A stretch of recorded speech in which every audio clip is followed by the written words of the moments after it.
இன்று புத்தர் ஒரு மனிதனுக்கு சொன்ன அற்புதமான பாடத்தை பார்ப்போம். இது உங்கள் வாழ்க்கையையும் மாற்றும். போதிவனத்தில் தியானத்தில் இருந்த புத்தரை தரிசிப்பதற்காக நடுத்தர வயதுடைய ஒருவன் காத்திருந்தான்.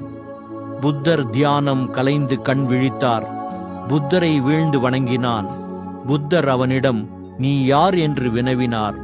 அவன், "என் பெயர் அபிநந்தன்" என்றான். புத்தர், "உனக்கு என்ன வேண்டும்?" என்று கேட்டார். அபிநந்தன், "பெருமானே, நான் ஒரு ஏழை. எனக்கு மனைவியும் 3 குழந்தைகளும் இருக்கிறார்கள். நான் உலகப் பற்றிலும் உலக வாழ்க்கையிலும் உழன்று ஏராளமான துன்பங்களையும் சித்திரவதைகளையும் அனுபவித்து விட்டேன். என்னை சந்நியாசியாக்கி பந்த பாசங்களிலிருந்து விடுவித்து ஞானம் அருளுங்கள்" என்றான். புத்தர் சிறிது யோசித்து அவனிடம், "அபிநந்தா, இந்த மரத்தில் உள்ள இலைகள் ஆடுகின்றன. காரணம் என்ன தெரியுமா?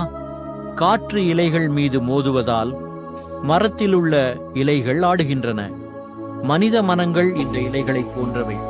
மனித மனங்கள் மீது உலகப்பற்று என்கிற காற்று வந்து மோதுகிறது. அதனால் மனங்கள் ஆடுகின்றன, அலைபாய்கின்றன. முதலில் உன் மனத்தில் உள்ள பந்த பாசங்கள் அனைத்தையும் உன்னால் நீக்கிவிட முடியுமா?" என்று கேட்டார்.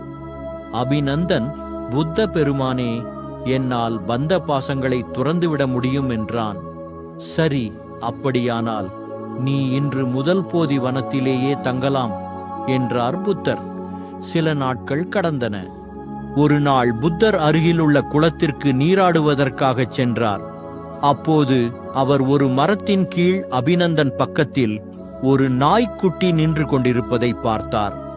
புத்தர் அவனிடம், "அபிநந்தா, இது ஏது?" என வினவினார். அபிநந்தன், "பெருமானே, இது என் நாய்க்குட்டி. இது என்னை விட்டு அகல விரும்புவதே இல்லை. எப்போதும் என்னுடனேயே இருக்க விரும்புகிறது. ஆதலால் இதை மட்டும் என்னுடன் வைத்துக்கொள்ள அனுமதிக்க வேண்டும்" என்று கூறி இழுத்தான். புத்தர் சிரித்துக்கொண்டே அங்கிருந்து சென்றார். மேலும் சில நாட்கள் கடந்தன. புத்தர் முன்பு போலவே நீராடச் சென்று கொண்டிருந்தார். இப்போதும் அபிநந்தன் அதே மரத்தடியில் நின்றிருந்தான். அவன் அருகில் நாய்க்குட்டியுடன் ஒரு சிறுவனும் நின்று கொண்டிருந்தான். புத்தர், "அபிநந்தா, இந்த சிறுவன் யார்?" எனக் கேட்டார். அபிநந்தன், "ஐயனே, இவன் என் மகன். இவன் இந்த நாய்க்குட்டியுடன் எப்போதும் இருக்க விரும்புகிறான். இவனால் இந்த நாய்க்குட்டியை விட்டு பிரிந்திருக்க முடியவில்லை. ஆதலால் இவனையும்" என்றான். புத்தர் மீண்டும் சிரித்தவாறு அங்கிருந்து சென்றார். மேலும் சில நாட்கள் கடந்தன. அன்றைய தினம் புத்தர் நீராட குளத்திற்கு சென்று கொண்டிருந்தார். குளத்தின் கரையில் இருந்த அதே மரத்தடியில் முன்பு போலவே அபிநந்தன் நின்று கொண்டிருந்தான். அவன் அருகில் நாய்க்குட்டி, சிறுவன் ஆகியவர்களுடன் ஒரு பெண்ணும் நின்று கொண்டிருந்தாள். புத்தர், "அபிநந்தா, யார் இந்த பெண்?" என்றார். "பெருமானே, இவள் என் மனைவி. இவளால் இந்த சிறுவனை விட்டு பிரிந்திருக்க முடியவில்லை. ஆதலால் இவளும்" என்று கூறி இழுத்தான்.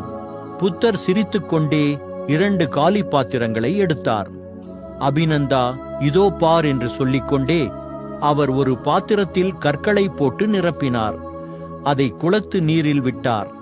அந்த பாத்திரம் குளத்தில் மூழ்கியது. மற்றொரு காலி பாத்திரத்தை குளத்து நீரில் விட்டார். அது மிதந்து சென்றது. அபிநந்தா, கனமான பாத்திரம் குளத்தில் மூழ்கிவிட்டது. காலி பாத்திரம் குளத்தில் மிதந்து செல்கிறது. கனமான பாத்திரம் என்பது பந்த பாசம் எனும் உலகப்பற்று நிறைந்த பாத்திரம். அது பிறவித் துன்பங்கள் என்ற கடலில் மூழ்கிறது. காலி பாத்திரம் என்பது ஞான பாத்திரம். அது மூழ்காமல் மிதந்து செல்கிறது. தலையிலிருந்து சில கேசங்கள் தாமாக உதிர்ந்து விடுகின்றன. அவ்விதம் உதிர விரும்பாத கேசங்கள் தலையில் இருந்து கொண்டே நரைத்து நம்மை கேலி செய்கின்றன. உதிர்ந்த கேசங்கள் ஓடிவிடுகின்றன. உலகப்பற்று இல்லாதவர்கள் உதிர்ந்த கேசங்களை போன்றவர்கள். பந்த பாசங்களில் சிக்கிக் கொண்டவர்கள் உதிர விரும்பாமல் தலையில் நரைத்து நம்மை கேலி செய்கிற கேசங்கள் போன்றவர்கள். விலக்க முடியாத பந்த பாசங்கள் உதிர விரும்பாத தலையில் உள்ள நரைத்த கேசங்கள் போன்றவை. உனது மனம் உலகப்பற்றிற்காகவே படைக்கப்பட்டிருக்கிறது. அதற்கு விலையாக நீ உலகத் துன்பங்களையும் சித்திரவதைகளையும் அனுபவித்தே தீர வேண்டும். நீ இங்கிருந்து செல்லலாம், போய் வா என்றார் புத்தர்.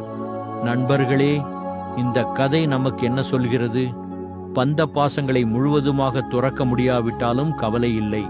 ஆனால் நாம் அவற்றில் முழுவதுமாக மூழ்கிவிடக்கூடாது. ஞானம் என்ற பாத்திரத்தை எப்போதும் காலியாக வைத்திருக்க வேண்டும்.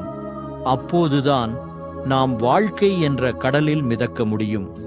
இந்த வீடியோ உங்களுக்கு பிடித்திருந்தால் தயவு செய்து எங்கள் சேனலுக்கு சப்ஸ்கிரைப் செய்யுங்கள். உங்கள் நண்பர்களுடன் பகிர்ந்து கொள்ளுங்கள். நன்றி.